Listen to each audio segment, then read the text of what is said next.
In the grand chamber of Viral Prime, 12 beings sat upon pedestals carved from the bones of extinct titans. They called themselves the Concord, an alliance of the oldest, wisest, and most technologically advanced species the galaxy had ever known. Their existence was the result of 10,000 years of careful diplomacy, enforced peace, and aggressive assimilation of any civilization that dared to disrupt the fragile galactic equilibrium. And yet, despite all that power, they had no idea what was coming. A hologram floated in the center of the chamber, displaying a blue and green sphere surrounded by primitive satellites and derelict space junk. One of the lower observers, a feathery Zalari tactician, shifted nervously. "Subject E706, it chirped. "Also known as Earth." High Chancellor Vurak, a towering arachnid from the Draxus Dominion, gave a rasping sigh. "Still obsessing over the primates? The humans have breached their local lunar orbit," the Zalari replied. "They've begun constructing fusion-capable crafts.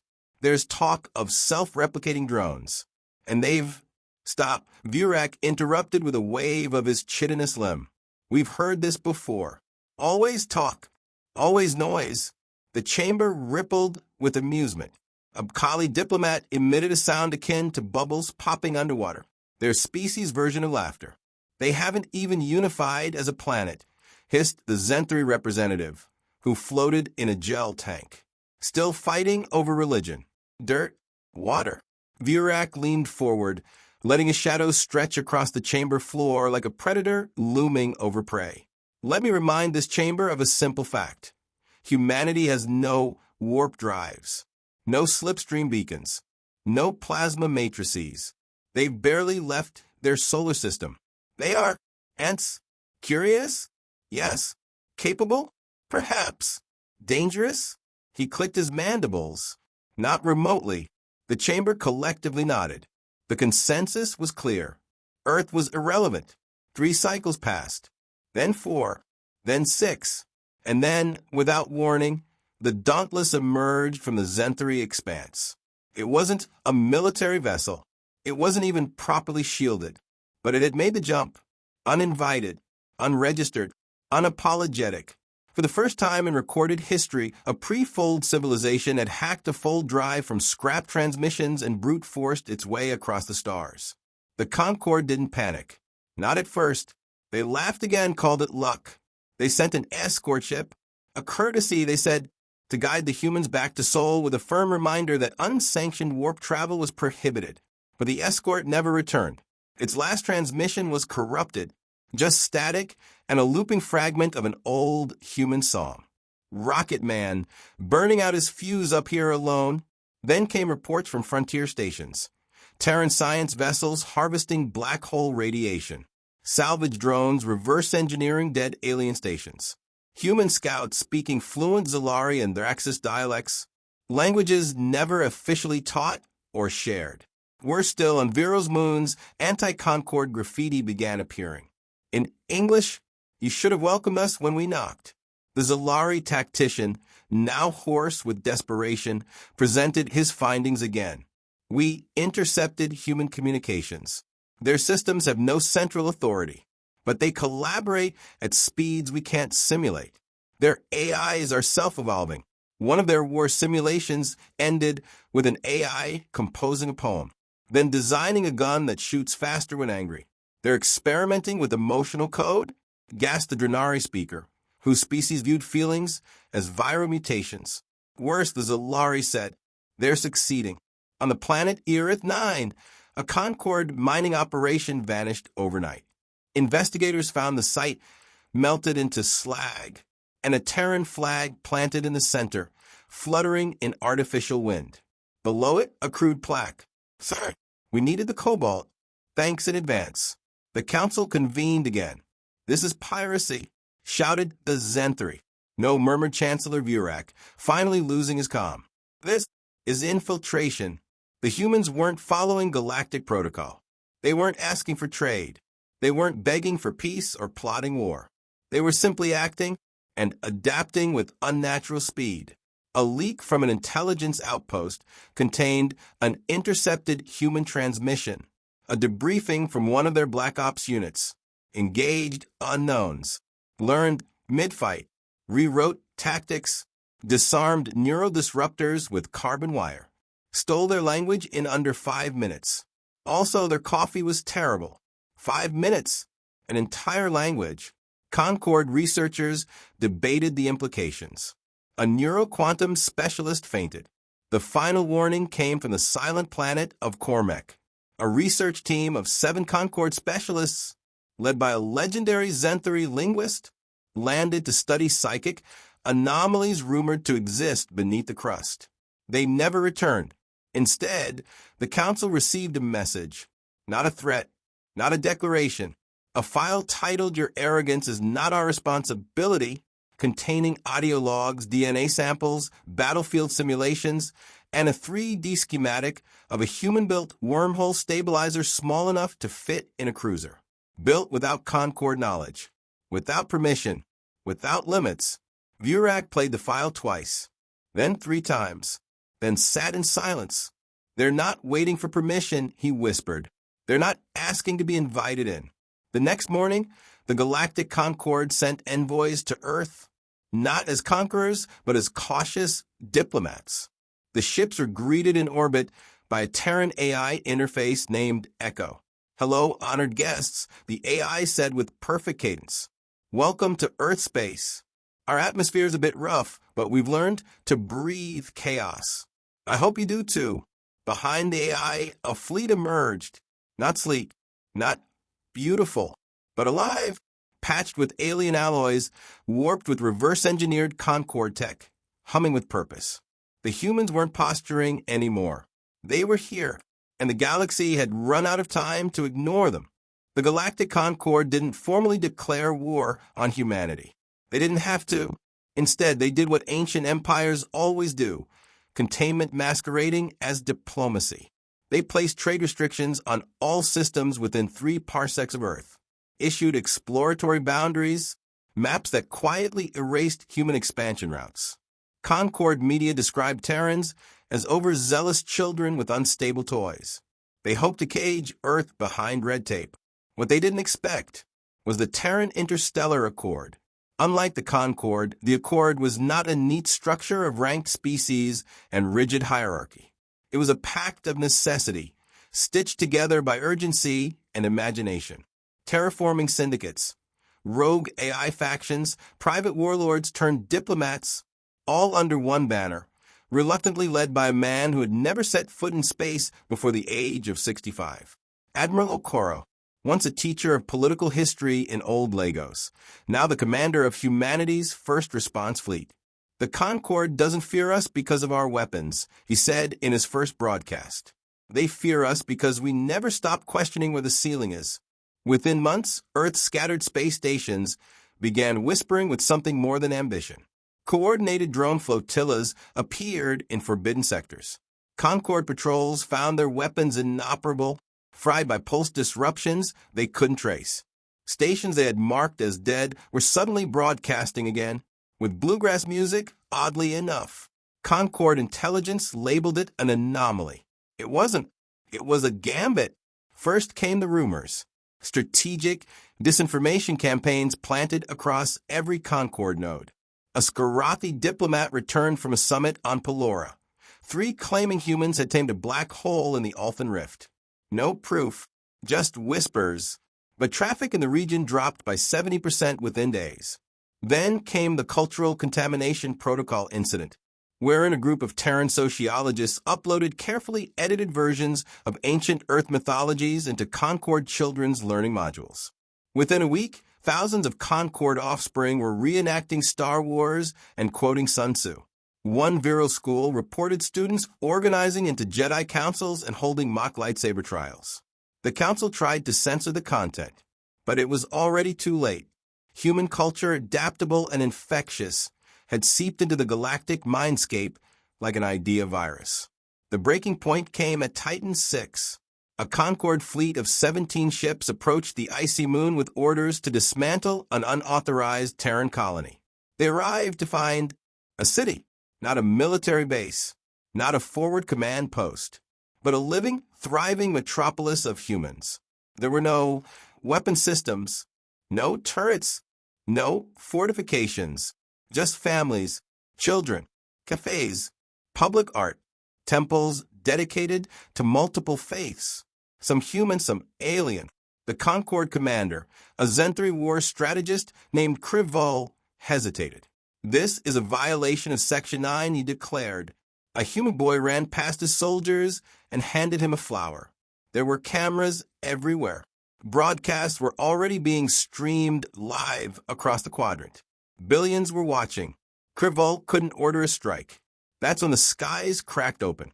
A Terran railgun platform decloaked from behind what had appeared to be a false moon, a planetary body entirely fabricated using asteroid matter and AI-managed magnetic shielding. From its underside emerged 20 graviton turrets. The first volley didn't just disable the Concorde fleet. It unmade it, folding the ship's own shielding matrices inward, crushing them into spirals of quantum slag. Of the 17 ships, 2 limped away, hulls groaning, engines sputtering. Admiral Okoro appeared on every screen in the quadrant. No smugness, no anger, just disappointment. We asked for peace. You sent threats. Now, we're sending history lessons. The humans called the maneuver the blank check, a demonstration that they had moved far beyond reactionary warfare, that Earth could create illusions and kill with precision without ever needing to fire first. After that, the Concorde tried to fight shadows. Terran AI swarms would invade secure databanks, extract zero-day exploits, and leave behind viral graffiti. Error 404. Colonial dominance not found. Entire Concorde fleets went dark mid-transit, rerouted by fake navigational data inserted into their own systems. Never knowing the update had come from a human teenager in Buenos Aires using a tablet made from recycled starship glass. Bioforms under Concorde control, engineered species loyal for centuries, began defecting, not because they were bribed, but because the humans let them choose. Freedom, it turned out, was not a weapon. It was a mirror, and the rest of the galaxy didn't like what it saw in itself. Terran diplomatic teams, trained not in protocol but in improvisational theater, hacking, and empathy simulation, would infiltrate Concorde summits, deliver speeches using humor and uncomfortable truths, then vanish before security could even identify them. One famous case involved a Terran representative crashing the summit of order by disguising herself as a sentient potted plant for 36 hours. She revealed herself in the middle of a speech on Concorde moral superiority by saying, "If you had simply noticed a plant that no one watered for 3 days, you'd have realized you don't see life. You only control it." She was gone before they could respond. The broadcast reached 11 billion viewers. Half of them agreed with her. The most terrifying realization for the Concorde wasn't that Earth had weapons. It was that Earth had momentum. They weren't asking for thrones. They weren't demanding seats. They were questioning the system itself, faster, deeper, and more infectiously than any culture in the last 10,000 years. And more importantly, humans were still arguing, internally, constantly, disagreeing, debating. "That's how we evolve," said Admiral Okoro during a leak strategy call. "Harmony breeds stagnation. Friction breeds fire." Finally, the council convened for an emergency session. Chancellor Vurak spoke, his once smooth tone ragged. "We believe their chaos was a weakness. It was never chaos. It was velocity." A Skarathi general whispered what none of them wanted to admit. "We tried to calculate the human threat, but they moved faster than the math." The session ended in silence, but across the stars, new signals bloomed. Earth's satellites now orbited in the Andromeda Reach. Terran colonies had appeared inside Concorde territory, not conquered, but voted in by local populations tired of stagnation. The Council had tried to win the game. Humanity had simply changed the rules, and the galaxy was starting to prefer it that way. The Concorde's last stronghold wasn't a fortress. It was a debate chamber, orbiting the dying star Erolos 9. The beacon citadel was the most heavily shielded and politically sanctified structure in known space. A monolith of crystalline stone and gravitational locks designed not for war, but for ideology. Inside, the 12 remaining Concord leaders sat beneath the shimmering aurora of the star's last breath, their minds weary from centuries of control, now unraveling like frayed galactic silk. No fleets had fallen this time. No shots fired. Just silence. Entire Concord sectors had gone quiet, not from destruction, but disobedience. Local governors ceased responding to council edicts. Stations once loyal began flying strange patchwork flags, Earth designs modified with alien symbology, food shipments rerouted to human colonies. Concord AIs stopped syncing with Central Command. It was an infection of intent, a slow collapse of allegiance, and not one human had raised a weapon. On the council floor, Chancellor Vurak's claws clicked with restrained panic. This is not war. This is erosion, cultural sabotage, psychological displacement. We must regain narrative control. But there was no narrative left to control. Humans had stopped fighting centuries ago. Now they told stories, and the galaxy listened. Terran operas sold out in Skarathi amphitheaters. Concord children carried handheld hologames based on human strategy myths. One such game, Okaro's Fork, had become mandatory training in 3 Concord military academies. Meanwhile, a human-led alliance of AI diplomats called EchoNet began mediating local conflicts faster and more fairly than any Concord envoy ever could. On Viral 6, protesters raised signs reading, "Better Terran chaos than Concord silence." The Council's nightmare wasn't a superweapon. It was a preference. It was then that the final phase began. The fading day, Concord control cores, the computational hearts of their planetary defense systems, began to flicker, not crash, not detonate, just flicker. Light dimmed, interfaces reset, protocols vanished. It started small, a minor shield failure on Trelo Station, a paused engine restart on the Zenthari perimeter, a momentary blackout in the Council's own citadel.